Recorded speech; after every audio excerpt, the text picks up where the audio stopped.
This guy was just standing in line at a gas station when all this happened. Now, the video is really hard to watch, but it's important that you see it so you can help police identify the man. Take a look right now. If you're away from your TV, come into the room. The victim is a 25-year-old special needs man. The way that they save these books, it's almost unbelievable. These residents so upset, as you mentioned, because they feel like education is literally being thrown away here. That last check, they had shut off one of those valves. They were looking to shut off 3, so hopefully they are making progress on the second one. Right now, emergency officials are telling people to avoid this neighborhood here near I-96 in Warren, but there is a school nearby. If you're a parent of a child at Westside Academy, officials are saying to come from the north when you come to pick them up today.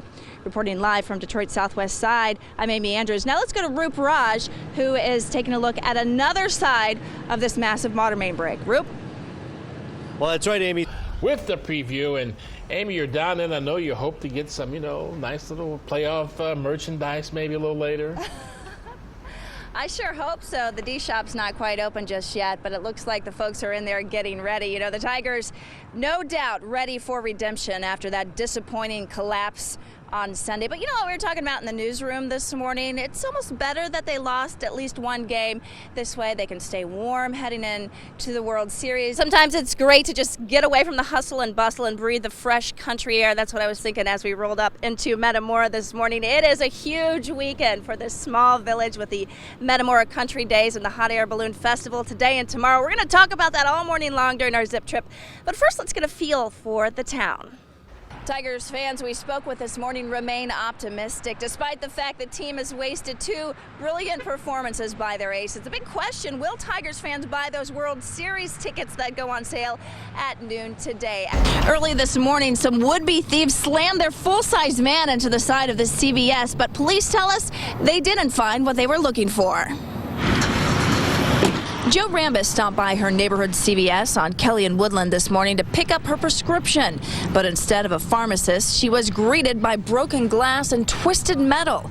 Strangely enough, she was not surprised. I kind of figured that because the ATM machine was sitting right there. I knew that something was going to happen. It's becoming a popular technique for those desperate for cash. Smash and grab.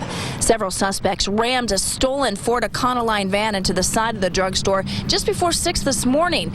But they weren't able to get what police suspect they wanted, the Bank of America ATM. They knocked it over during their brazen break-in and ended up leaving empty-handed. It's really horrible. Things are changing here and everywhere. People is just hard up for money, and there's nothing we can do about that except pray. The bungling burglars bailed in a nearby getaway car. Fortunately, the store was closed at the time and no one was hurt. I just spoke with a lieutenant at the Harper Woods Police Department. He tells me there is surveillance video of the smash and grab attempt that should be available a little bit later this afternoon. And it was a very shocking announcement. Last year, Pope Benedict XVI started using a cane to get around and showed other signs of declining health. Now he says he will step down as the leader of more than 1 billion Catholics worldwide. We really do feel like we're losing our father. The leader of the Archdiocese of Detroit, Archbishop Alan Vigneron, on the sudden resignation of Pope Benedict XVI. The 85-year-old stunned the world this morning when he announced he will step down on February 28th due to declining health.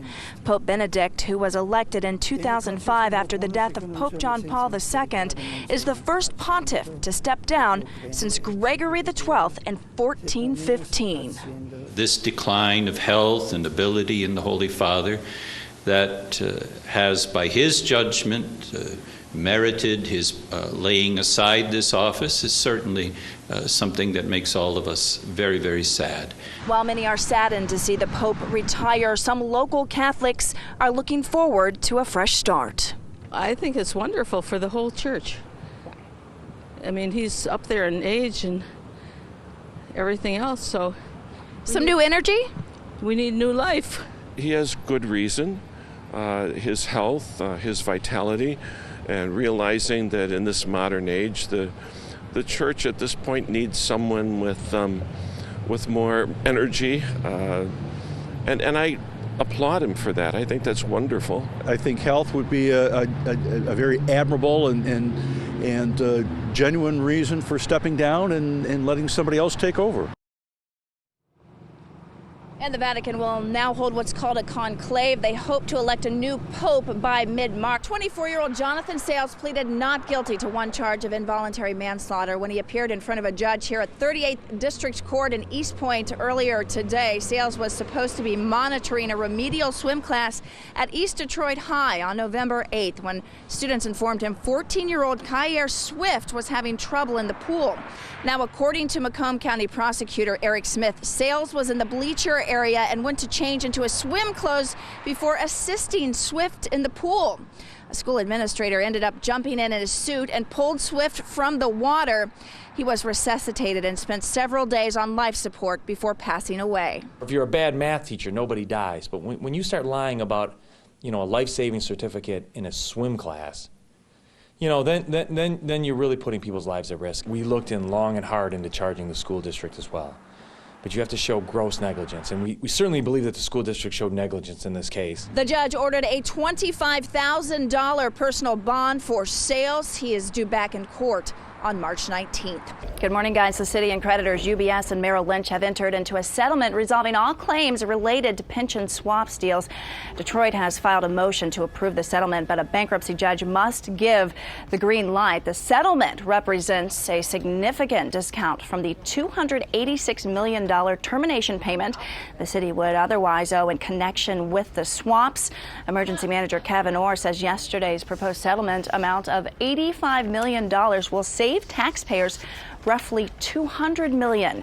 These are the first creditors to publicly support the city's plan since it was filed last month. Judge Stephen Rhodes, though, vetoed two earlier tentative deals for Detroit to settle the debt. Live in the newsroom, Amy Andrews. Back to you guys.